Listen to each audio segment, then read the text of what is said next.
But I'm Brian Zaralik, community organizer with NOAA, and I'm glad to welcome folks here tonight. I think we should get started. If everyone's ready, I guess, Bill, if you want to do the intros. Okay, thanks, Brian, and good evening, everyone. My name is Bill Howell. I'm a member of Edge Hill United Methodist Church, also of the state funding section of NOAA's Education Task Force, and the treasurer of NOAA. We're overwhelmed by the interest in this program tonight. I'm assuming there are some in the audience who are not familiar with Nashville Organized for Action and Hope.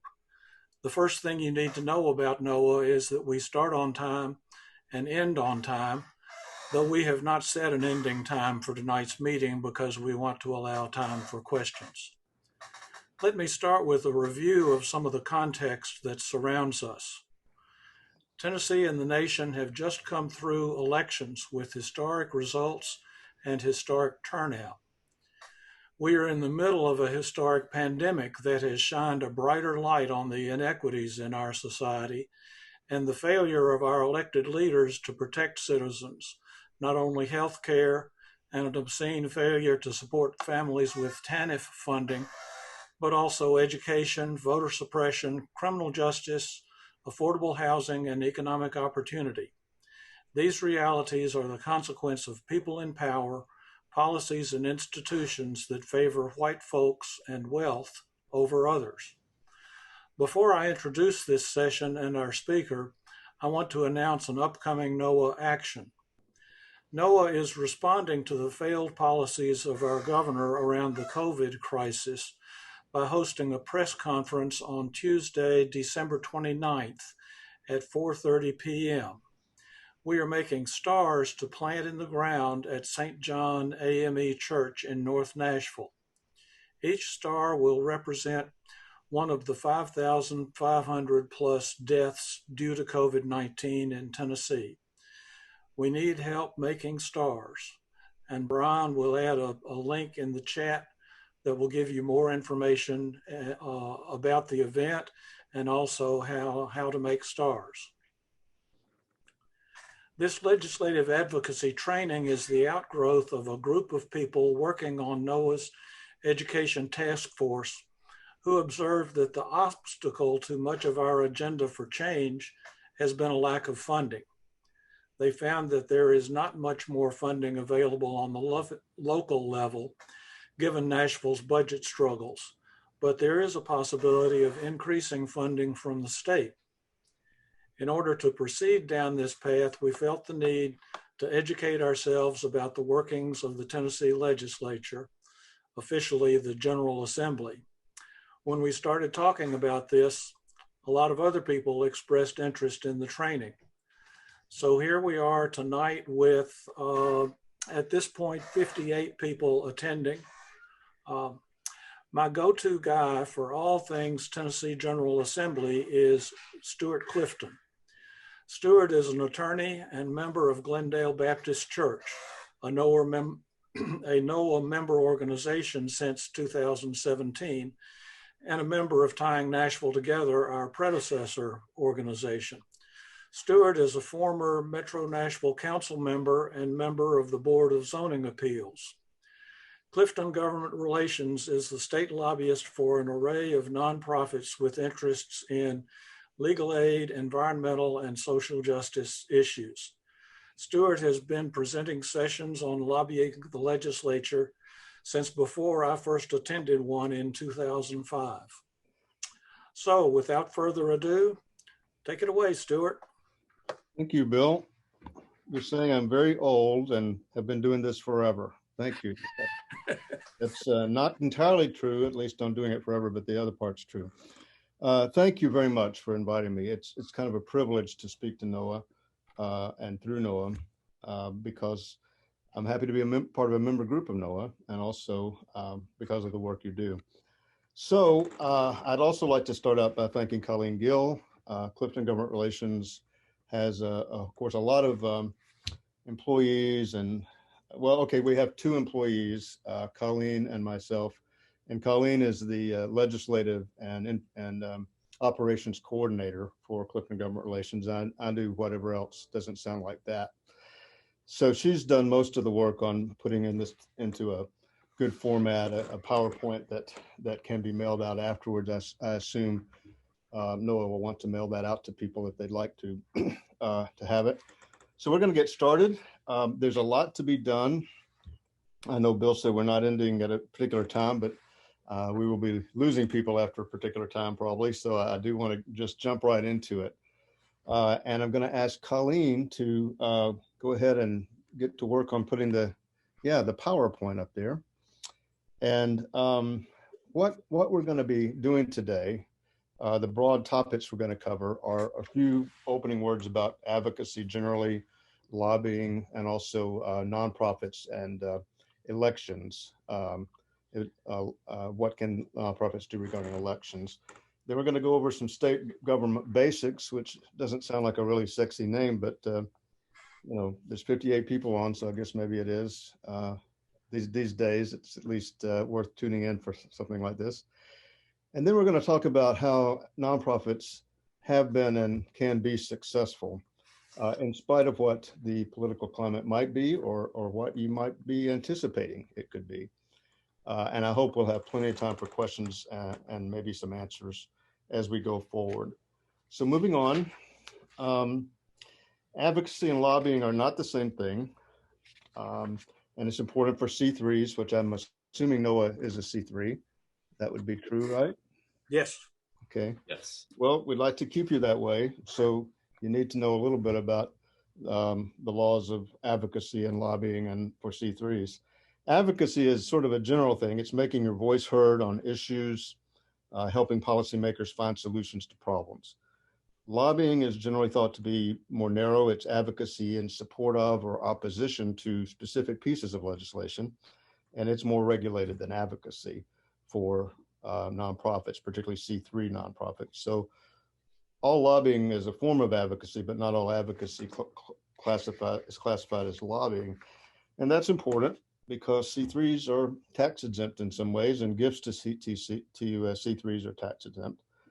And if you violate the laws about lobbying, the amount of lobbying, a C3 can lose their status and lose their existence because most of them depend a certain amount on charitable giving. So it's C3, unlike what some people believe, can lobby. It is not particularly rocket science to understand this, but there are C3s and C4s, and a C4, many times an organization will have a C3 component and then a separate C4 component. But a C3 can lobby. The question is how much, and that is fairly important to know. So I'm going to take just a minute to read you about what a C3 can do. And my upshot of all this is there's very little doubt that you guys will be fine because of this definition. No substantial part of the activities of a 501c3 can include carrying on propaganda or otherwise attempting to influence legislation, and the organization cannot participate in or intervene in, including publishing statements, any political campaign on behalf of a candidate for public office. So it comes down to what is substantial. There is not a definition. There's another option to choose how much you actually spend. Relatively few C3s choose that. The bottom line for all these words is that substantial in Tennessee, and it's a federal definition, but there's no real history of a C3 ever been losing its status for being a substantial part. No one can swear to this, but it's not likely to happen. And if you spend more than 10 to 20% of all of your dollars on direct lobbying, you may have a problem. But I don't think you do, and I don't think you will. But I thought we ought to start there. So moving on to the next slide, we're just through with an election, so we have a little bit of time to learn all this, but it's important to realize that C3s can be quite involved in elections. And that's worth going into some detail on. What C3s can do is conduct or promote voter registration efforts, conduct nonpartisan get out the vote drives, educate voters on the process of voting and the political process generally. C3s can host a candidate forum or a debate. They can create a candidate questionnaire. They can distribute sample ballots, voter guides, and they can continue with their advocacy and lobbying, even if it's close to an election with some restrictions.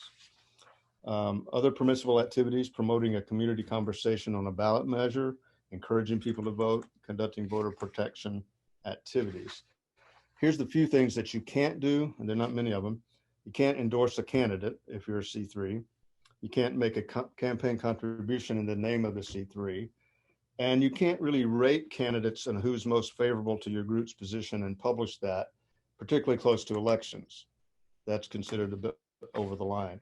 So you see, there's not a whole lot of reason for any C3, unless they're formed, really to do nothing much more than lobby, in which case they shouldn't be a C3.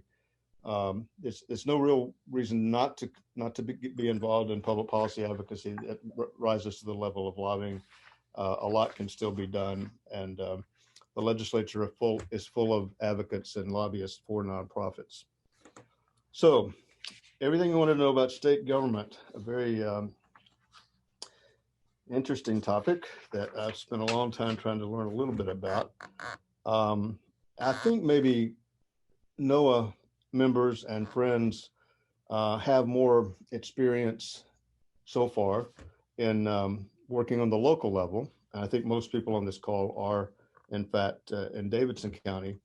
So I thought I'd start with difference between metro and state lobbying, because that'll get us right into some of the specifics of what state legislative process is about. Committees is the first difference. Committees are not meaningless at the local level, at the Metro Council. Committees can hear discussion of a bill, and then they take a vote about whether they like it or not. And then it goes to another committee, and it goes to at the same day, usually it goes to another committee, and then it goes to the floor for a vote. Whether it's up or down, whether that committee likes it or doesn't like it and votes for it or not, it goes further. That's not what happens at the state. At the state, committees rule, they're in charge. If a bill doesn't pass a committee, it doesn't go to the next committee. If it doesn't pass every single committee it's been assigned to, it doesn't go to the floor for a vote. So one committee, often very small committee, can keep a bill from passing, and often does. The vast majority of bills, normally about 1,500 a year, do not pass, which is a good thing in many, many cases. But that's a big change. If you're used to dealing with Metro, you have to get used to the idea that at the state level, learning the committee structure, knowing who it is, knowing when they meet, knowing what they're likely to respond to is vitally important. So committees. Second is parties. The state has better parties in local government because Metro doesn't have parties. Obviously, there are people in Metro government who consider themselves members of different parties, but we don't run. Council members don't run as party members. We don't vote in a primary that says Tom Cash, Democrat. It's an open nonprofit. There are no primaries, and there are no parties. Now, sometimes that's helpful in a legislative body, and the council has had many alliances between people who probably voted for different candidates for state office. But that's something to get used to. There are two parties. They're both very partisan, and we'll talk more about that later. The third big difference is pace. Glacial, I believe, is the word I have in mind for the state. That's not the case with local. Once something gets to the legislative body, the council, it generally gets up or down pretty quickly. And then that's probably a month or so after its first heard on first reading. It has to go through 3 readings. But it's a pretty quick thing, pretty soon whether your bill is going to go through and become law. That's not the case at the state. The legislature doesn't meet year round, as you probably know. It comes back every year on the second Tuesday. It'll be January 12th this year. Then they'll take a nice recess that week for 2 or 3 weeks to move offices and get acclimated and start filing more bills. And only then do they get started.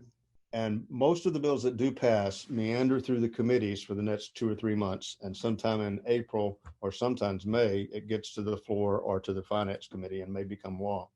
So you've got to get used to more of a pace where you'll have to pay attention at different points, and it's not going to be as quick. The fourth thing I wanted to mention is caucuses, party caucuses. The Metro does not have party caucuses. There are different interest groups of council members, but they're not political parties. And Metro actually takes very seriously, at least the legislative body, the Metro Council takes very seriously the open government rules, the fact that you're not supposed to talk to other council members, you're not supposed to deliberate something until the public has weighed in, and you talk about it in open meetings at the council level. That is much more practice now than it ever was a few years ago. They're very serious about that. It's been the law forever, but I can't say that it's always been that enforced at the local level. But no such thing happens at the state level. The Democratic and Republican caucuses meet to discuss bills all the time. They are apparently not under any sort of requirement that they can't make up their mind on bills until it gets debated, which is another way to do it. There's a difference. The Democratic caucuses are open. Media can go in, a person can go in. The Republican Senate caucus is open. The same thing happens. The House caucus has always been different, and this year they specifically passed a rule already that it will be closed to the public. So that makes a big difference, because what they do in those caucuses often is tell their members what key bills are coming up that the Speaker of the House and the governor want, and that they should vote for them and vote against everything else. And it's interesting. It sort of seems to circumvent the public process that the open government laws require. But that's just what they do. Finally, at large, there are no at-large legislators.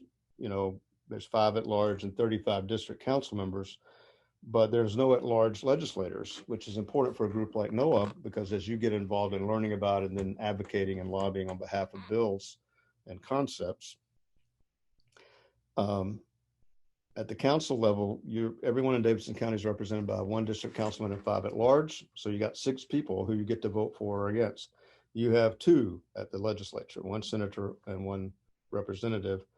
And it's a lot different to get somebody to care what you think if you can't vote for or against them. So the fact that there's no at large is kind of a big deal to remember. We're going to move now into some really exciting statistics. Tennessee General Assembly. I have a feeling most of y'all know generally that some of this, but I'm always surprised at meetings when people don't. Maybe you don't know the exact numbers, but there are 33 senators and there's 99 representatives. That's important. It's more than the council, although the council is pretty big, and it's a lot for a group that doesn't have allies in other parts of the state to work with. The main function of our General Assembly, all of our legislature, is to enact, amend, and repeal laws of the state of Tennessee. They do other things, some resolutions that are not binding, some sense of the Senate, sense of the House, things like that. And they make certain appointments to boards and things, but that's what they do. Now we're going to go to the explanation you've all been wondering about of the nature of the universe. This is the nature of the universe. It's an organizational chart of our whole universe, which shows you what's what and what's important. You will see that our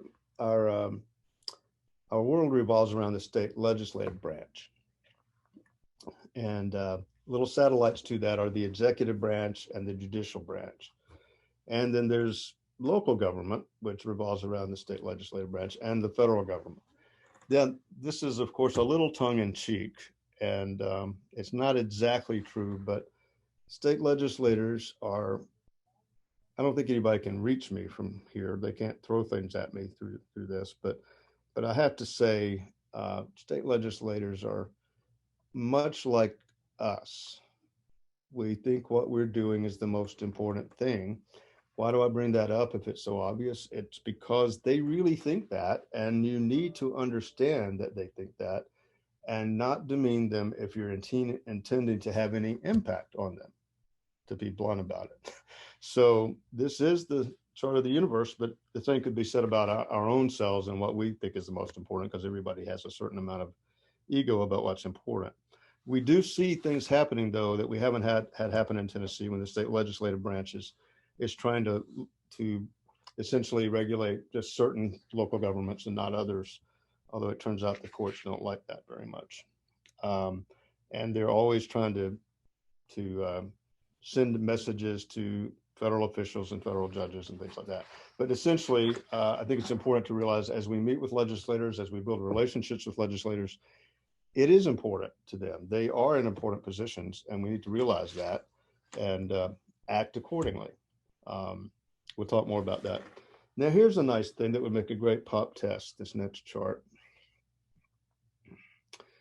I know everybody can read every word of that, but here's the point of why I have it in there. And again, I believe Noah will be sending this out to everyone after the meeting, maybe not tonight, but after the meeting, so you'll have a record of all of this. This is a chart of how a bill becomes law in Tennessee. I don't think I developed this. I just can't remember who I stole it from. I think it was maybe the state, which means it's probably public domain.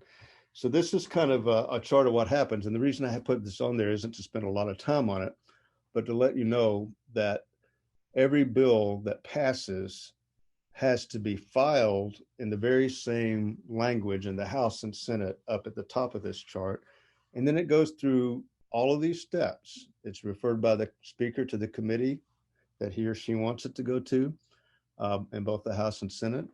Those committees study the bill, they hold hearings, they take public comment occasionally, and then they either pass it or they don't. If they don't, there it is. It stays right there in that little oval in committee.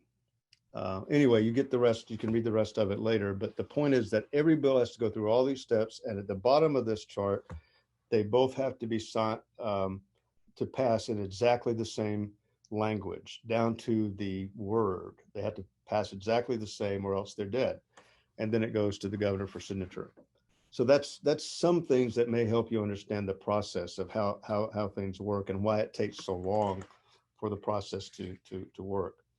It's very good if you need to stop a bill. It's helpful to have all these steps because at any point you can stop a bill. Moving on. We just had some elections, as you may have heard. And interestingly, very few new legislators were elected in Tennessee in 2020. The House has 10 new representatives and the Senate has 2. That's unusual. It was caused by relatively few people retiring, which is what, not always, but most of the time causes there to be new legislators. So there are 2 new senators, and they are, well, it doesn't really matter where they are on this chart, but one is a Republican and one is a Democrat. There was a net gain in the Senate for the Democratic Party of 1 Democratic senator. We'll talk about Heidi Campbell a little bit more, along with other Davidson County legislators in a minute. And the Senate side, we have 2 new senators replacing incumbent Republicans, and they're also Republicans. So it's the very same party. Did I say Senate or House? Anyway, the House has the very same number of Democrats and Republicans. I think it's 26 to 73. And the Senate now has 1 more Democrat, 6 instead of 5. That's the makeup. I'm sure you know that, but that's just worth mentioning. Next. Okay, a lot of photos here. And I wanted to just mention a couple of things on this. Cameron Sexton is the Speaker of the House. He has not been elected. He's been elected by his caucus as a Republican nominee to be Speaker of the House. On the first day of the session, he will be elected as the Speaker. And he took over from Beth Harwell. And in the 2 years or so that he's been doing this, he has become more strong and forceful. And we'll see what that means. I don't exactly know what I mean by that, but I have to turn off my phone.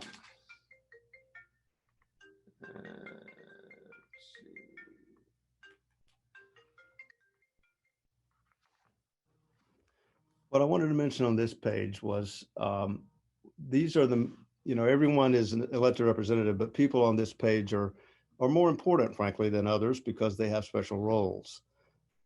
However, the Speaker of the House and on the Republican side, the Republican leader, and then the caucus chair are the three most important people in the House on the Republican side, because they have the most influence over which bills pass and which don't.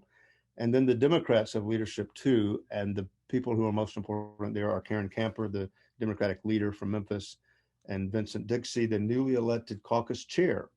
After Mike Stewart held the office for several years, he decided he'd had all the fun he could stand and decided not to run again. So the others are great leaders, but really on the Democrat side, those are the two key figures. And it's interesting. We'll talk more about Vince Dixie in a little while. Next page. In the Senate, there really is, well, one of those pictures and names is a little bit more important than the others, like tenfold more important than any of the others. And that's Randy McNally, the lieutenant governor, the longest serving legislator. He started out as a House member and he's from Oak Ridge. He also has not been elected by the Senate. They haven't come back into session. He's only been selected by his caucus as the nominee for Speaker. He will be elected on January 12th. He appoints all the committees, all the committee chairs, just like Cameron Sexton does in the House.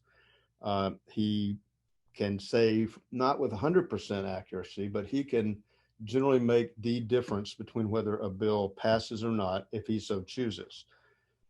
Wise leaders, and Manny McNally is wise in this regard for sure, they don't overuse that power, but if it's something they really think is a bad bill, they'll just tell people, we got to stop this, and it stops. He's also pretty important of wanting to pass a bill. Republicans certainly don't want to be pushing a bill that he's not for. So it's very important to realize how even though none of us in Davidson County can vote for him, he is important to what happens to legislation that you care about. This Democratic leaders are Jeffrey Yarborough from Nashville, who's the Democratic leader, and Senator Ackberry. She does pronounce it Ackberry. She tells everybody it's like Hackberry, and people continue to pronounce it Ockberry, but it's not. Who both of these are rising stars in the party, and they are very smart and very wise, and as are all of these wonderful people. But they are not as important to passing a bill in the Senate as the Republicans, obviously, because of the numbers. Next.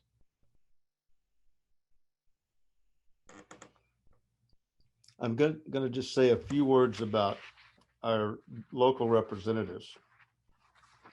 I'm mostly trying to let you know that, because I know you'll be working with them since they represent you. I'm not trying to tell you everything, but I will say up front that it's not hard to find out who these people are.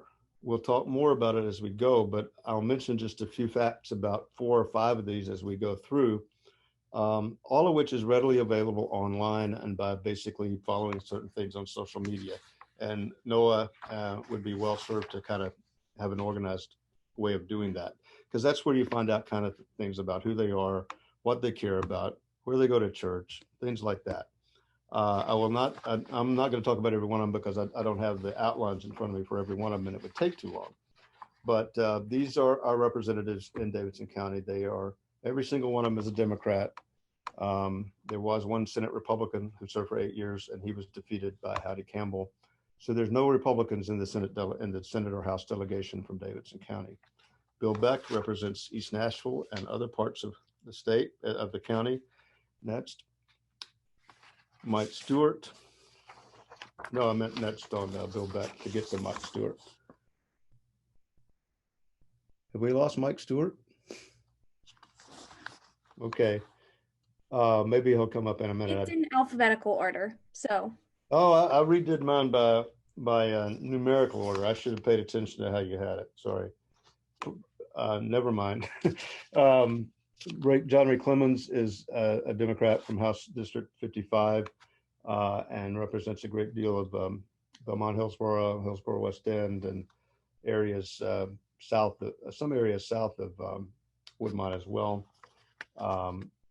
Again, I'm going to mention more about some because I've taken a minute to think about them. Next. Vincent Dixie.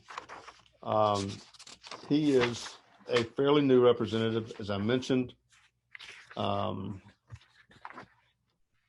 interesting thing about him is, he went to TSU. He has an MBA from TSU and a Bachelor in Accounting from TSU.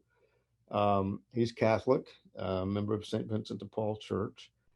And after I think maybe just 2 years, he was elected to be one of the top leaders of his party in the caucus. So I think he's a rising star, and he beat two veteran Democrats in the county for that, Democratic representatives, Bo Mitchell and John Ray Clemens. So he won that, and I think there will be a good reason to get to know him, because I think he'll be something of a leader in the party for the future. Next. Bob Freeman has been there for 2 years and was just reelected. He has, I'm going to be talking a lot about how we need to know a lot about these folks through our research, because that helps you find ways to get to meet with them, people who may already know them, things you can see if you have folks in common with, because you know the same people. So Bob Freeman is the vice president of Freeman Webb. He has a master's degree in sustainability from Lipscomb. He's a Presbyterian. He's a board member of the Tennessee Environmental Council, Southern Alliance for Clean Energy, and the Nashville Homeless Coalition, Nashville Homeless Commission. He's been endorsed by environmental groups and social workers in his campaigns. And his wife, Rachel, is president and CEO of the Sexual Abuse Center. And those are just kind of a few things that you can find with almost no effort about a couple of these legislators. We're going to move on to Darren Jernigan, who has been there for several years. He was a council member for several years. All of these are in Davidson County. All these know people that you know. He has been a member since 2012 and was a council member from 2007 to 2014. He represents part of, from Old Hickory, Tennessee, and that part of the county. He's a member of Hermitage Church of the Nazarene. And he talks about them on social media, supporting citizens exercising their right to protest, listening to science in the face of the pandemic, things like that. Noteworthy, and he's not happy of this, but he's sort of proud that he has worked with this and has followed through on some things. During his sophomore year at Austin P, he was injured in an automobile accident, riding in the back seat, and it left him paralyzed from the chest down, and he still is. So he's been particularly active on disability rights and things like that. A very strong, well-liked Davidson County member of the House. Next. Harold Love, Representative Harold Love, and Reverend Harold Love. He has been in the legislature for several years now. He's the pastor of Lee Chapel AME Church. He is a strong member of Omega Psi Phi, which is a major thing, and has a PhD in public policy and administration, and got that after his master's of theological study at Vanderbilt. The PhD was from TSU. And he is one of the legislators in the Davidson County delegation who very often gets his bills passed. He works with people, he works across the aisle, he picks bills he thinks he can pass, and he's pretty good at it, as are several of the others that we've talked about. Next. There's Bo. He was first on my list. I just don't have the research in front of me to talk about some of these. So Bo Mitchell represents most of Bellevue and areas like that and has been there for several years. Next. Jason, I'm not talking about these people because I don't like them. We don't have time for everybody. Next. Nope. Skip on down. Oh, Mike Stewart. I do want to talk about Mike Stewart because he has been a real leader in the party. And as I said, he's no longer the caucus chair, but he's an active member of East End United Methodist Church. I mention this because the majority of NOAA's member groups are faith-based groups. He's a lawyer at Branstetter, Stranch and Jennings, which is a major law firm that deals with labor and environment and things like that. and has served for many years. I don't know if I mentioned it, but he's active at East End United Methodist Church, and his supporters include, his actual campaign supporters include PACs representing groups like Planned Parenthood, AFL-CIO, National Association of Social Workers, things like that. And his wife, Ruth, is the Associate Dean of Meharry Medical College. I think we're going to move on to the two senators. Heidi Campbell is the only new member of the delegation. She won the Senate seat, District 20, which is south. Well, it's an amorphous district, and she is somebody people are just getting to know. She is a graduate of Vanderbilt with an MBA. She's been the mayor of Oak Hill until I think her election, or until very recently, to the election in the Senate. And she has talked a lot on social media about the Katie Beckett bill, the Katie Beckett program, which we'll talk about as an example in just a minute, and about social programs like the pandemic EBT program, which we won't talk about the details of, but about caring for low-income people. And she is the first candidate to win in over a decade, taking a Senate seat away from a member of the other party in the whole state. So that's Heidi Campbell. And next, I think we have Brenda Gilmore, who has served as a council member, as a representative, and now as a senator. She's retired from her other non-political work, where we had a very active career. She's a member of the League of Women Voters, as is Heidi Campbell, as am I, by the way. And it's a very equal opportunity group that you should all join. They have a great lobbyist.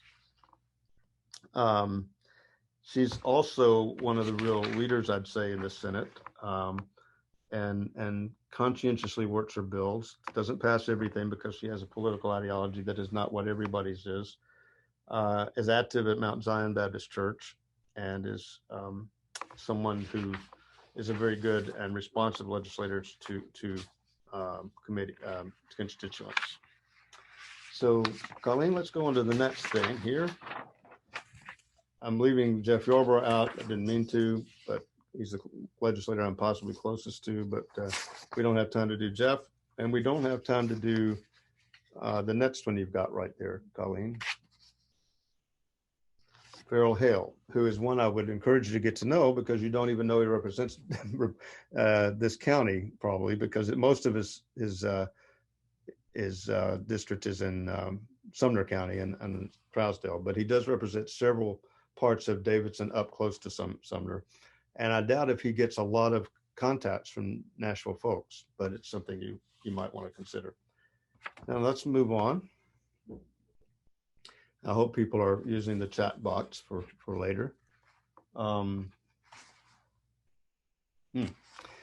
So I wanted to mention, well, who are these folks and how do we find out? I've done some of the research, and I'm willing to share that some with Noah. It doesn't take a lot, but I've done, of course, Colleen and a couple of volunteers that work with me and interns, and I've tried to do some as well. But it's not hard, as I mentioned before, to figure out just who they are from things online. I absolutely think there's any number of ways we can find out who these folks are, what they would care about, how to approach them. We can do our research on them, including affiliations, what they say about what their key issues are, why did they run.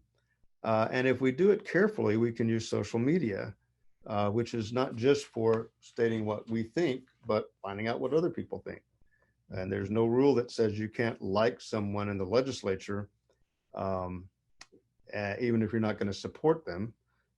You need to like these folks so you can find out what they talk about, find out who they are, what they're likely to be impressed by, if this is what you want to do, if you want to be a serious advocate for improved policies in the state, at the state level. So there's a lot of other things. We had different clients of mine had an excellent relationship with Senator Dickerson because, we had intelligence. The League of Women Voters had the intelligence to call him up right after he won 8 years ago and said, well, we don't really know you. Why don't you come meet with us? Well, he really enjoyed the meeting. He really did. It was at someone's home. We used to be able to do that in the old days before COVID, but he literally was quite attentive to groups like the League because they reached out to make that happen, and good results happened in many instances. So these are just some ideas for you to consider. There's a lot that a group like NOAA could do to build relationships, to build data, to create a climate at the legislature where every Davidson County legislator and their friends and beyond should care what you think about specific issues. It takes some work, but this is just a page to list a few different ways to do this. It's a little hard now with COVID, but when I talk about meeting with them now and a little later, I also mean by Zoom. Most of them are now happy to Zoom. They may not Zoom with everybody, but they are regularly meeting every day with folks that they used to meet with in their offices by Zoom. So that's worth knowing as well. So that's a little bit about who are these folks and how do we find out. It's only limited by your imagination as to how much you want to find out online and who you might know to ask about these folks. Next item. Now we're going to talk about finding more out about the state legislature, not just legislators. And I was specifically asked by some NOAA folks to talk about the state website, which I'm glad to do because it's actually the best in the country. It really has won awards. It actually is very transparent. It is very comprehensive. It is very easy to use. So that's the good news. This is a page with Raina McNally on it, which is worth looking at and following what it means. For one thing, you can make sure you know who your legislator is on this page and who all your friends' legislators are by simply putting in their address, and it will tell you who they are. Where it says, find my legislator. There is also something on this that says my bills. Any person in the state, I guess out of the state, can simply list bills that they're interested in. They can find out their bill number by doing some research and create their own list so that anytime you really want to know what the current status of the bills you care about are, you go to this part and look under my bills and it tells you. Now, it would take the rest of our time, which is fast going away, to go into much more detail about the state website, but Colleen has pulled together an excellent legislature website overview, which I will also email to Brian and Noah. And it goes for several pages to tell you just how to make the most out of the state website. It is worth knowing about because they simultaneously broadcast every committee, most of the subcommittees, then they store them. You can go back and watch the videos later. And that's going to be particularly important this year. This might as well be the time that I mentioned that our legislative people are going to be much less accessible to us because of COVID. They were pretty inaccessible last year after the first month or so, but now lobbyists like me, who pay for lobbyist registration and have our little cards that show that we're really important people, we now don't get to go to the Cordell Hall building, and we're not expecting to be able to go regularly to the state capitol when they come back without a lot of red tape. You have to call right now your legislator, make an appointment before the day you want to visit. That is then transferred to someone else to see if that makes sense to them. Then that person, the director of legislative services, will send your name down to the security and you'll be put on a list and you get to go talk to that legislator in that office and then go home. I'm happy about that from a public health standpoint, but it is going to continue to be like that, I believe, for paid and unpaid advocates and lobbyists. So we have to come up with new ways to do it. And the Zoom is one way, and really, really focusing with some discipline on communicating by phone and email with these folks. So as I say, there's much more about our website that is important for you to know, but I just don't think we have time to go through that. But we'll make that available to NOAA's folks. Next. Now we're getting down to, what does it take for a group like NOAA or any nonprofit group or any group really to be successful? And here we go. I wanted to begin by talking about a couple of legislative success stories. And one of those is the Katie Beckett waiver. I could go on for quite a while on this, and at least some people on this call have heard this story in great depth, but it's worth mentioning it. Katie Beckett was a very young girl who had multiple disabilities many decades ago, like in the 80s. And her parents wanted to help her. They were prosperous people. And they learned that they could not get care for her, that they would have to put her in the custody of a facility. That if they did that, then insurance and Medicaid would pay for that. But if they wanted to take care of her at home, that could never happen. That was a long time ago. A group of folks across the country worked hard on getting that changed, and they finally, with the help of somebody named Ronald Reagan, when he was president, got the law changed. He became a very passionate fan of this cause, and it then allowed states to change their rules and apply for a waiver so that they could get Medicaid for children who needed special help and could be at home if they had the special help. So instead of people having to leave home and leave their families, they could get this. Well, we never got it in Tennessee. Most other states did. In fact, 49 other states did. Groups in Tennessee tried to get this passed, and the legislature had not passed it. Tennessee Disabilities Coalition, with the help of some groups that are allied with them and that they work with, came up with brilliant strategy, brilliant fact sheets, and built a whole ton of relationships. And the short story is, after a blitz campaign, they passed that bill 2 years ago with no dissenting votes, with very strong support from both parties in the House and Senate. And then we have now been approved by the federal government for the waiver. So it's too late and it's too bad, but it shows that a grassroots group can do a lot with proper organizing, with proper thought, with proper planning, and reaching out to other groups to help them. There are some of the groups that help them would not have been able to do it in their own name and did not go to the legislature because they felt like it would be poison. So it was a very sophisticated effort, and it was noteworthy because some of the main leaders in it were very conservative Republican leaders who made sure it passed. Only because of a lot of work, very careful strategizing, and it can be done. I'm only going to mention one or two others on this list. There's tons of success stories that sometimes are luck, sometimes are just hard work, but it happens in both state and local government, and they don't all have to be that big of a story.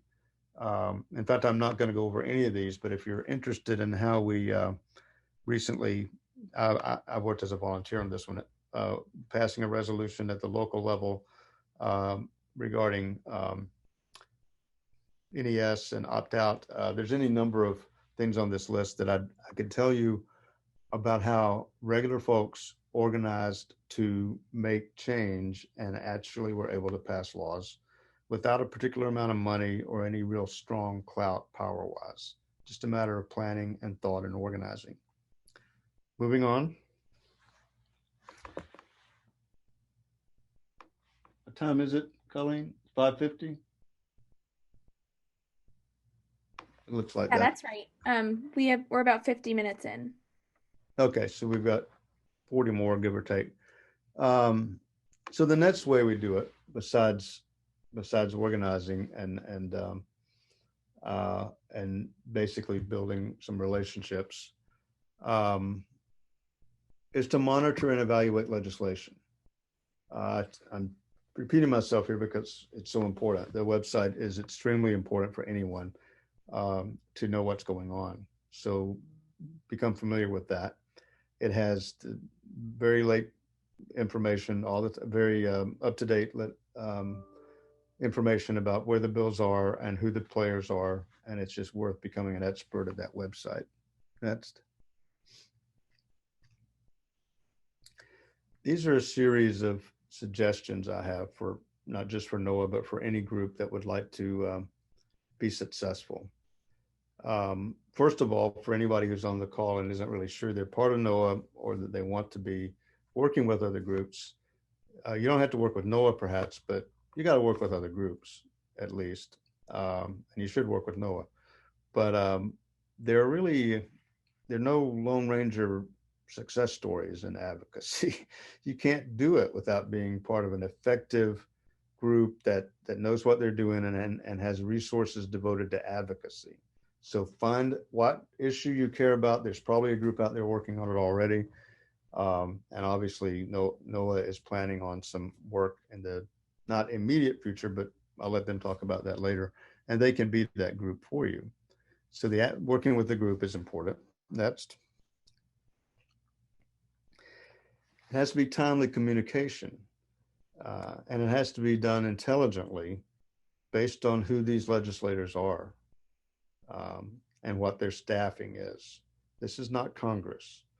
These legislators have one staff person for the most part, unless they're like Senator Yarborough, and he's the party leader, so he has 2 or 3.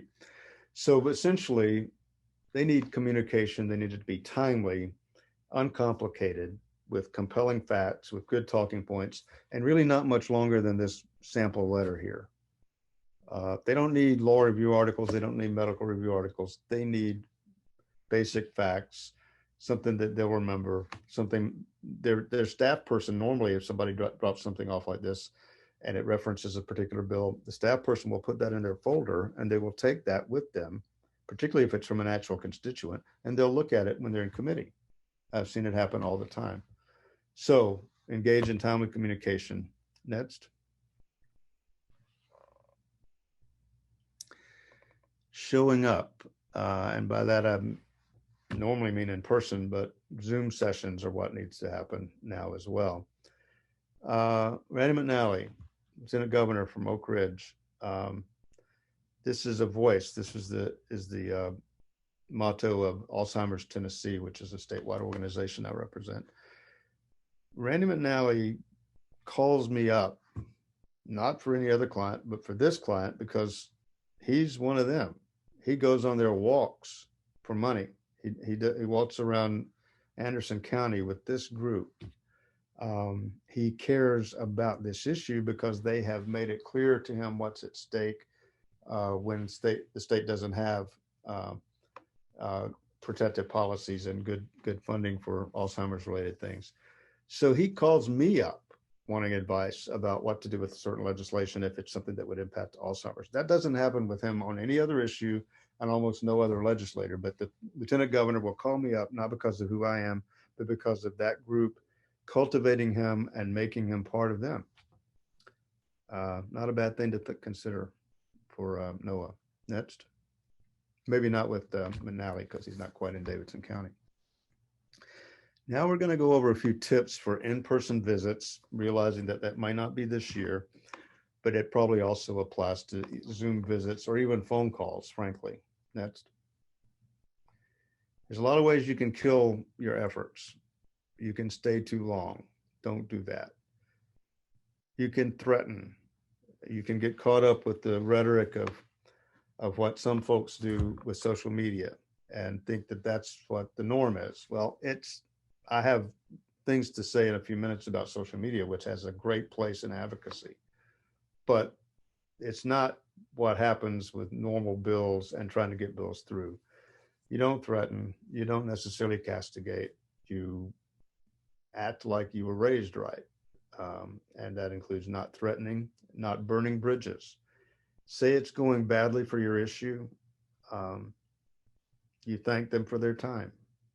There will be another issue. You don't burn your bridges by getting mad at them. This is not the only way to do advocacy. This is just the way I do it on behalf of nonprofits whose goal is not to build their organization so much as it is to get a bill passed. and get other bills passed, even if they're not going to get him on that bill. The next don't is don't attack the legislator or his or her positions. This may sound like I'm a huge moderate. I'm saying it in this context. When you're meeting with the legislator about a specific bill, you don't want to do any of these things. You want to create a relationship. You want there to be a conversation you can have in the future, whether on this issue or not. You do not attack. You don't really want to ridicule government or politics. They chose this. That's what they do. And you really don't want to be partisan, no matter whether you're with them in their party or not. They don't need to know what party you're in. That's still a big deal, what parties you're in at the Tennessee General Assembly. But for people who are citizens trying to get something done, don't make it a partisan issue. That's because you're building a relationship. You're not there for just that one day. You're there representing an organization. You're there for the long haul. And there are no permanent friends and no permanent enemies in this whole legislative arena. So remember, you're not just trying to pass a bill, you're building a relationship for the future so that you can have their ear on things where there might be something they would like to do for your position. Next. It's kind of hard to get anywhere without relationships. You've heard me say the word a whole lot. So you develop the relationship optimally before you need the vote, before you need the action taken by the legislator. So build it now. It's a great time to build it when you're not necessarily asking for a bill, which is my understanding that NOAA may not be doing that this year. They may not be asking for a specific bill, but learning the process. Develop a relationship before you need the help. Next. Before you meet, you got to do homework. It needs to be not just about your issue, developing a great, concise fact sheet. It needs to be on who the legislator is. Who do they listen to? What groups help them out? Do any of those groups support your efforts? Do they know anybody you know? Next. Obviously, these days you have to schedule an appointment, but unless you're somebody that represents a group that writes very big checks to legislators, you don't get a chance to meet with legislators at the General Assembly unless you schedule an appointment in advance. If you know them well and you happen to see them in a hall, you might get 2 minutes of their time, but you need to schedule an appointment so you can make your points, and it doesn't need to be just left to chance, showing up, hoping you get to talk to people. Next. Meet with the staffer because they're much more important than the legislator. I know it doesn't exactly say that, but it should probably at least half the time. This is David Aguilera, who was working for Senator Kyle at the time, and now it's for Senator Yarborough. He was very taken by the group Advocates for Women's and Kids Equality, which is working on domestic violence and other issues. He basically helped us get in to work with Sarah Kyle and have her sponsor the bill. I was working with the YW at the time. And he joined their board. They did such a great job of explaining to him who they were and what they were about that he joined their board. So staffers are the last person that a legislator talks to before they go vote. They often ask for their staffers' advice. It really happens. So they are every, if you had your choice, you want to speak to the person who's going to make the vote. But if the legislator is not available, you don't leave. You try to talk about it with the staffer. They may not want to, but many times they will. And I think some of the best relationships I have are with staffers more so than other employees or other, or sometimes the legislators themselves. I could have sworn I turned this off. Apparently it's time for me to wake up. Sorry about that. So the staff, I'm just really, I can't overemphasize that. They've been there longer than the legislators most of the time. They know what they're doing. They could be a block for you to get to the legislature, or they can enhance it. I just did a similar talk to this, although shorter, with the League of Women Voters, and one of my key speaker was not a legislator. It was the staffer to Darren Jernigan. She's been there for 40 years. She was a great presenter. So value the staff. Next. Okay, this sometimes gets me in trouble with groups. I think respecting the official, respecting the office, which does not mean really like them necessarily or agree with them, but I think you have to go down there and or approach this whole process with the understanding that it's about developing a relationship, which means respecting the official. You may not like the official, but treat them with respect. Um, it works out better for you. It's probably the way you were raised, but it's also works out better for you as a strategy. So respect the office they hold, respect who they are. Even if you have your doubts about their positions or whether they fully respect your position. Next. I didn't write down the rules because there's just too many of them. You will learn rules as you go. Some are very formal, some are informal. You will find that you can't go up to somebody in the lobby of the Capitol when they're talking to somebody else and stand close to them waiting to talk to them next, because they'll look at you like you're crazy. They're talking about stuff they don't want you to hear. It's not an open meeting. Somebody has their time and they're talking to them. So that's just one example. You want to basically, if you're going to the legislature or to the state capitol, you want to fit in. I know that sounds very conformist, but you want to look like you belong there. You want to not stand out because of something.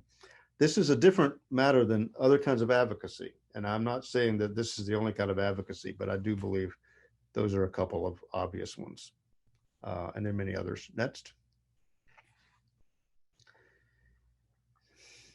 Politely remind them if you have any sort of connections. If you go to their church and you wonder why they haven't been there lately, but or if you just have other connections or people who know them.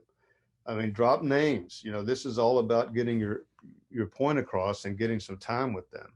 And they're very relationship oriented. They care about whether you know somebody they know. They care about whether or not you're in their district and might be able to vote for them or against them. So remind them if you have some connection. Next. Or if you have somebody in the small group meeting with them who's their constituent. That's much more important than anything else you can do, is have somebody who actually can vote for or against that legislator. Next. Everybody would know to do this, but I need to say it, probably not to NOAA, but to some other groups. There needs to be a spokesperson to facilitate, to keep the meeting going. It can bog down very quickly, and somebody who knows what they're doing and can moderate and make sure that everybody has a chance to get introduced and that the points are made is very critical. Next. I think it's redundant here, but it's got to be concise. It doesn't need any jargon. They don't need any medical school reviews. They don't need any law review articles. It needs to be no technical terms, some basic language they can understand that's very concise. Next. Some people never ask for a vote. You need to ask for a vote. You will more than likely be told, unless you know them very well or it's an issue that they really already care deeply about one way or the other. Well, I appreciate your input about this, but I'm just not sure what I'm going to do, but I appreciate your input. That's fine, but ask for the vote, because if they say the words, yes, I plan to vote for it, they still may not, but it enhances the possibility if you've gotten the words out of their mouth. So always ask for a vote, because they may tell you, and then you can report back to others and we can see whether there's enough votes to pass the bill, because all of it counts. Next. And then you thank the legislator for meeting with you. Not rocket science, but some groups don't seem to get that it's about building for the future. Next. There's a lot of follow-up to be done, not always in person, sometimes by social media, sometimes by letters. They love to get letters, by the way. They mostly get calls and emails, but an actual letter, they really talk about it. They don't get many of those. So just consider following up as you can after your meeting. Next. I think that this is where we wanted to see about questions. I want to ask Colleen, though, if there are things I have left out that you have been frantically trying to tell me probably. Did I miss any big points or any slides that I was supposed to talk about? No, I don't think so. But we do have a lot of questions in the chat. So Okay, now you're supposed to pick the ones that you think I might have some possible way of answering. well, we certainly have a few, so I think you'll at least get some of them. Don't give me anything that will make me look bad. So the first question from Natasha asks, how do we follow votes on particular bills? And is it possible to look up how legislators voted in committees or on the floor or both? Yes, it's very transparent that way. They take down votes. They are all findable on that state website that we have a more detailed explanation of that I was mentioning. And I imagine you wrote that before all of that was said. But you can see them vote. At the end of the day, it all goes into the website as to who voted how in committees and on the floor. And yes, it is findable, usually pretty quickly. Is that what you would say, Colleen, from your? Yeah, I would agree. And it's written out with pictures in that form that Noah can send out for anyone who'd like it. The next question is, are there any suggestions for building links with rural legislators in other areas of the state? Well, the first thing to note is that you're at a disadvantage if you're not a constituent when you're meeting with them. And if you don't have a constituent whose name you can drop, or if it's not the name of an organization. I mean, if you happen to know that they're a member of the League of Women Voters and you're a member of the League, you can drop that. Even if you aren't represented by them. It is very hard to succeed in the legislature if you don't have some network across the state. So I think Noah would be well served to continue their thoughts of seeing what other groups there might be who care about some of the issues they care about. That's not altogether the only way to do it. There were many bills that passed, don't have any major opposition, just nobody's thought of them. And they as soon as it comes up, everybody says, yeah, we should have done that before. Thanks for bringing it to us. It actually does happen. But you don't often get much time with a legislator unless they recognize your group and care to meet with them, or they know you, or you're a constituent. It's not a hard and fast rule, but it's just generally. And one of the unfortunate things about having no days on the Hill this upcoming year will be that you can't build much that way without that actual physical presence. Because if they see a group of environmental folks who want to speak with them, and especially if you made an appointment beforehand, a legislator is going to speak with them, even if they're not environmental. They'll sit there and listen to you, and then they'll know you the next time. They will know who you're with. But it is not an easy thing to win if you're just doing it out of one county. What else you got? There's a question about how long it takes to get a bill passed in terms of sessions. Is it normally one session or multiple? Well, they have, they're elected for 2-year terms in the House and 4 years in the Senate, but every session is 2 years. And they're at the second year of the session, every bill that didn't pass is still alive, unless in very rare instances, sometimes they're withdrawn. But there's no real norm. Some bills pass just right out of the gate. Not usually anything controversial passes the first year, but sometimes it does it if it has the governor's support and the support of the majority party's leadership. But I have watched Katie Beckett not pass for years before the right commitment of volunteer energy and nonprofit time was made. So sometimes it does take several years. I forgot the question. No, that was the question. Yeah, how quickly can you expect it to happen? There's no real norm. It just depends on how popular your issue is, whether or not you happen to get lucky with the the people who can come to the legislature, do they happen to know some legislators? Do the legislators they know, are they in good standing with other legislators? It's not an exact science, but it's important to note that good bills pass every year that would not pass without nonprofits and volunteers. There is a question: are emails effective in communicating with the legislator, and who actually reads them? I always thought that you should just send the email to the legislator, because every legislator I've known who has spoken about it, you didn't need to send it to the legislator and their staffer, because the staffer reads them all. But I'm not sure that's as a result of a recent conversation. I now think where you can, you should send it to both the legislative staffer and the legislator. I think most of the time, if you send it to Jeff Yarborough, it will also be read by his assistant, his research person, or his secretary. So yes, they are effective. They are more effective than a phone call if the phone call is just vote no on this number bill, because in an email, it can be looked at, it can be put in the folder of the legislators that are going to committee.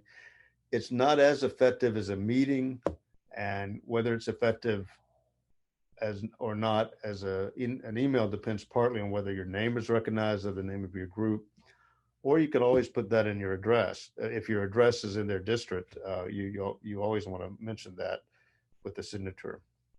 So they're not ineffective, and they're better than not reaching out at all. And the reason for that is it's not Congress. Congress gets bombarded by interest groups from around the country and everyone else. I have had legislators for 20 years tell me this, from both parties, from all different political ideologies. If you, as a legislator, get 5 or 6 communications about a particular bill, that's like a landslide. The only thing they hear a lot about is taxes and abortion. If it's anything else, and they all of a sudden get something that looks like it's not a form letter, but a nice email or a mailed letter or a nice phone call with a message, they think that's amazing. They just don't hear from people, particularly people from their districts. That might be encouraging to you, but it's the truth. That doesn't mean that you're going to win everything, but it's worth doing what you can to particularly get constituent contacts into them. That's. The next question is, if we're interested in attending a meeting, would we get schedules from the website? Oh, a committee meeting, Mm-hmm. or yes, all of that is on the website. I just don't think this is going to be a great year for it. And I also don't trust many of the legislators to be using common sense about health. We have a legislator on the ventilator right now. So I'm not sure I'd recommend that a whole lot of people go showing up there, but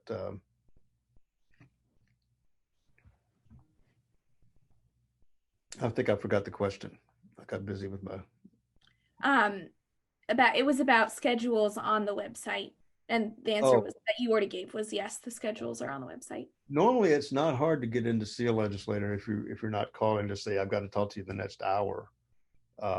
Normally they'll call you back, or they'll make an appointment, particularly if they recognize the address or the name of the group. Not a question, but a good comment. Having a day on the Hill is another opportunity to share your message. So I don't know, Stewart, if you mentioned specifically Day on the Hill as an option, and this year is obviously going to be different, but that's a great comment. There are not going to be any actual on the Hill days on the Hill, but there will be a lot of virtual days on the Hill. Legislators are many times like human beings, and they go through what we do, and they know the only way to meet with people and see their faces is now online on Zoom. So I have a feeling there will be something not as satisfying as a physical presence day on the Hill, but there's a way to organize a day on the Hill if you're much more creative than I am, I feel certain, and make it a super training session for folks and get legislators to speak to the group a little bit. Yeah, there's a way to do a truncated day on the Hill, even if it's not a real in-person day on the Hill. That's something people should look into.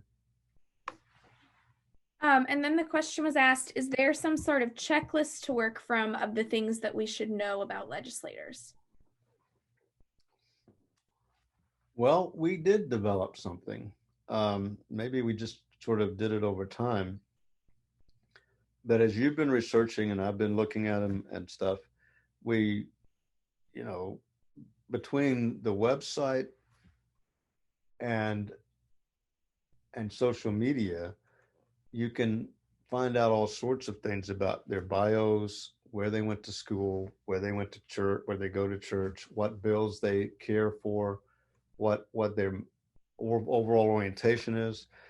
There's not really a checklist as such, but it sort of depends on your issue and on the legislator. But what we looked for was sort of a semi-set group of questions. What do they do? Where do they go to school? Because what we're trying to do is find connection points. What are their hobbies? What charities do they support? We found out a lot of people that support Alzheimer's Tennessee. Well, that's nice to know. They're writing checks to my client, and my client needs to pass a bill. That's kind of something we want to know. So a little creativity goes a long way in terms of researching them. You and I could work on maybe a standard set of questions and including that after this and sending it to NOAA for them to distribute. Yeah, we have a template that we use that we just fill out for every legislator when we're researching them. That's so great. we can put that with the other information that we're sending to NOAA. I have to say that I work very hard, but I rely on Colleen and others to kind of come up with some of this research. So I'd forgotten the template thing because I mostly read what they find for me. The next question is, do you have any advice for talking to new legislators or legislators who there's little information on or little history of when you're trying to talk about issue-specific bills? No, I don't think I have a lot of advice, except it's a very good idea to talk to new legislators before they have their minds made up about things. I have the feeling that the general public may not realize just how little legislators know about a lot of their issues, about our issues. They maybe have come there to do one or two specific things and have one or two specific principles, but they may be pretty open-minded about other things. And you may be able to use that to your advantage more with new legislators than older returning legislators. So I would really focus on new legislators. Davidson County only has one, as I mentioned, but other surrounding counties and maybe some of the counties that similar groups to NOAA, similar issues, maybe they will have some. But I'm not trying to tell folks not to ever even contact people who are legislators outside of Davidson County. It's just harder to get their attention if you can't say some of our group lives in your district. So that's all I have on that. Is there information on the website about which committees have jurisdiction over what types of bills?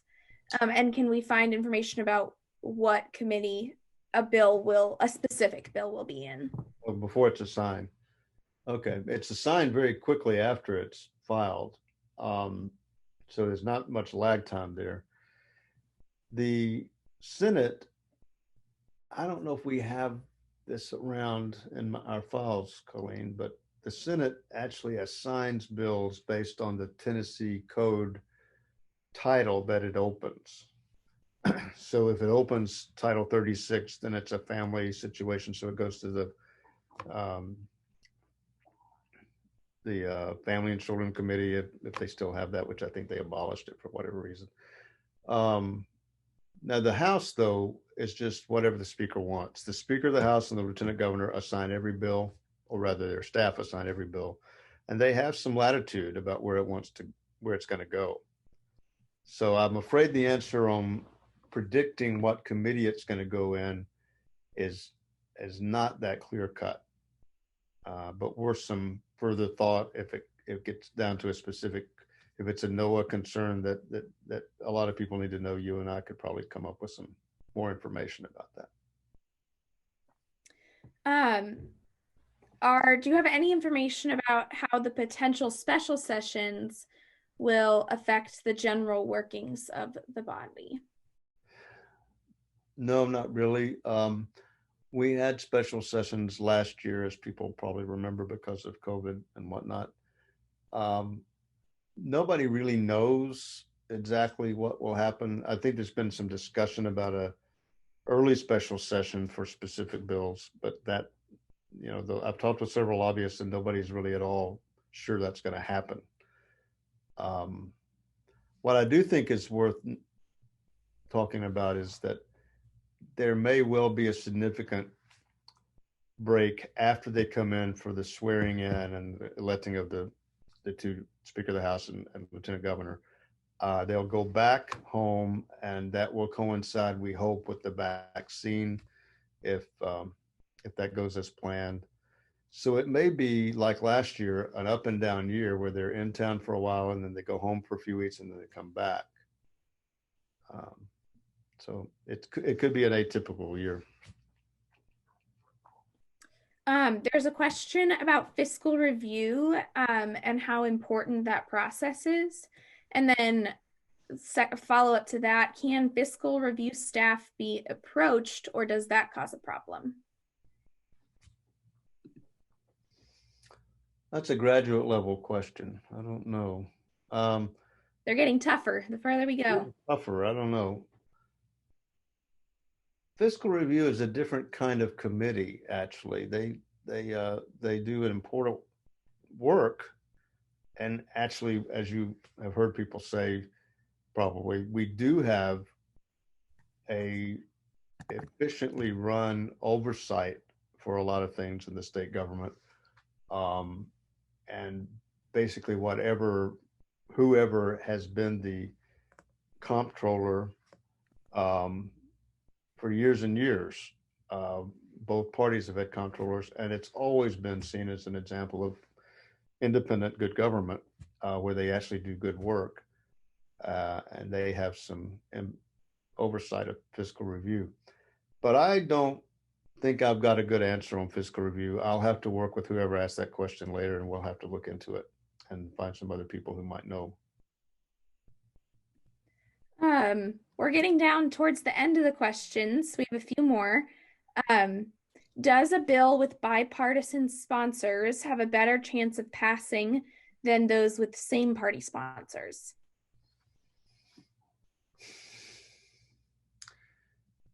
I don't know. 76 to 23 is a pretty big gulf. And if 76 are in the Republican Party and 23 are in the Democratic Party, I think it's safe to say it may not need a Democratic co-sponsor for the Republican sponsor to pass it. But if it's an initiative that isn't a partisan initiative either way, I mean, Democratic sponsors pass bills with or without co-sponsors who are Republicans. But I think overall, it's clearly that there can be co-sponsors, but the first name sponsor is the sponsor, and the others are just sort of supporting cast.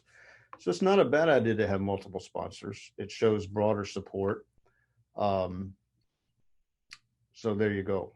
I don't think that's a bad idea at all, but it's not that important for a Republican sponsor to get a Democratic helper as it is the other way around.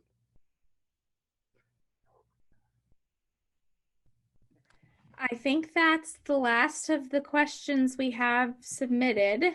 There are bills that Democratic House members come up with that they get Republican sponsors to pass it because the Senate is so overwhelmingly Republican. And that happens. There are people in the Republican Party in the House and Senate who are not particularly partisan, and they are happy to sponsor other bills. And Democrats pass bills every year. It's just they don't pass certain key bills that, that are seen as really important by people, by folks, but they do pass bills. It's not like a kind of a place where you have to have a Republican sponsor to pass a bill. It just sort of depends on the kind of topic. Well, I guess I didn't expect us to run out of questions, but I think I must have cut something a little shorter than I'm expected to. Are there other? We have one more, yeah. Okay. Can you give any advice for building connections with legislators who don't represent you specifically, and then also specifically with rural legislators?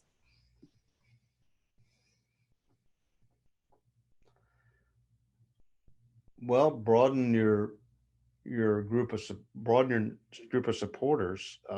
I realize that NOAA is primarily in Davidson County, maybe completely, and that's why having allied groups, even if they're only quasi like NOAA but care about the same thing, might be important.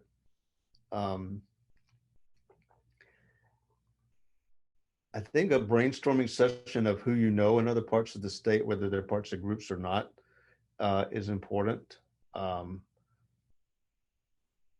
I don't really have a huge answer for how to do it when you don't have a constituent or when you're not part of a coalition. The environmental group that I represent has a coalition of different groups that are throughout East Tennessee. And so they, that helps. I use their names and they support things when I'm trying to get a certain environmental point of view across based on where they're strongest. I'd be glad to think some more with people after tonight about that, because it clearly comes up a lot. I know everyone that no one knows that this is that's an issue, is how to broaden enough support, because the likelihood of making a huge difference on a legislator that can't relate to you because they don't represent you, you can't vote against them or for them, and you're not giving money to them, that's a problem. It's not an easy thing, and that's why there's statewide coalitions of groups that are often quite successful. And there really are some good ones that you could pattern after. But again, a question came in. Yeah. Do you know if Mike Stewart made a statement about why he did not run for caucus chair? Oh, no, but he's a working lawyer. I think he did it as a real service. He did it for close to 10 years, I think. And it takes more time to be a caucus chair than it does to be a regular member. I think he was just decided it was time for somebody else to do it. Maybe there's somebody in the group that has heard something otherwise, but I think he thought it was just time. I don't get the sense that he couldn't have won again or anything like that, but so that's the answer to that. As far as I know, I could be wrong. That's the last of the questions in chat and Q&A, and we're also right at 4:30. 4:30 because you're in California. 4:30, sorry, 6:30 Tennessee time. I'm on a Pacific Standard Time, so it's. Right. So I guess I need to ask NOAA folks, Bill and others, and Brian, what do we do now? Are we about through?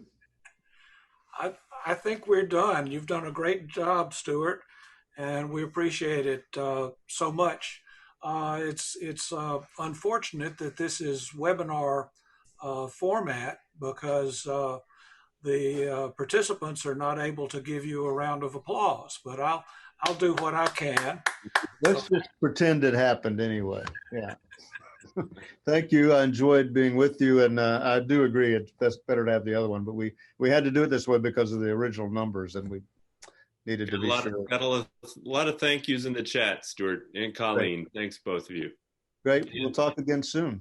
Before we wrap up, we do want to encourage folks to follow us on Facebook. And Bill mentioned an event coming up on December 29th, and we'd love to have everyone join us.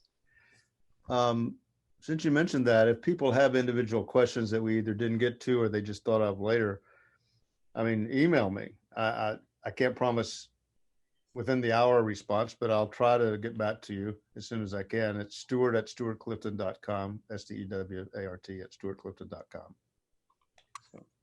And I think we also have an evaluation of this webinar, and we're asking everybody to complete that evaluation so we can do better work.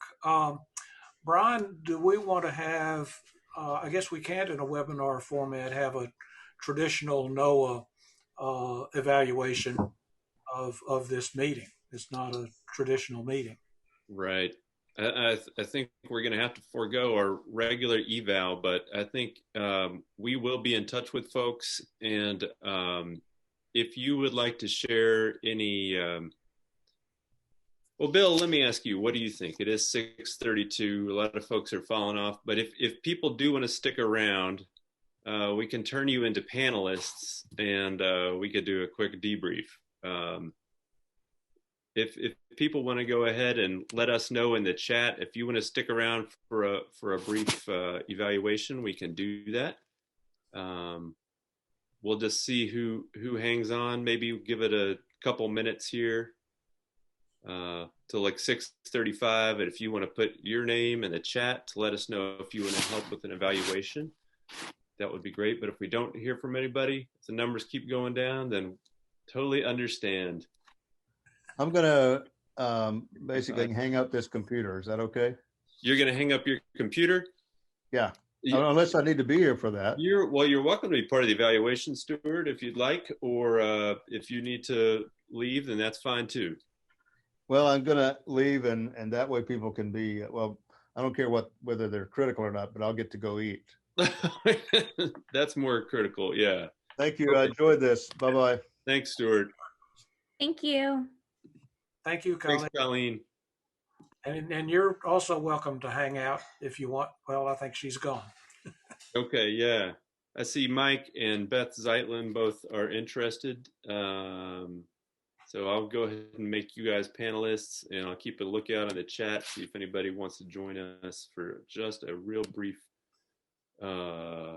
evaluation, just for a few minutes. And we'll give folks another minute to decide if they want to join.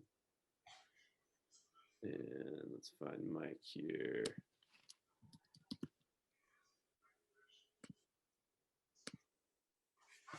Looks like a lot of folks are ready to call it a night, but we've got 15 more folks on.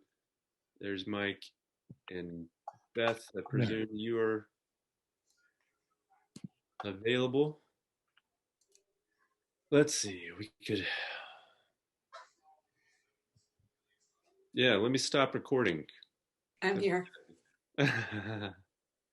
No, whoops, stop.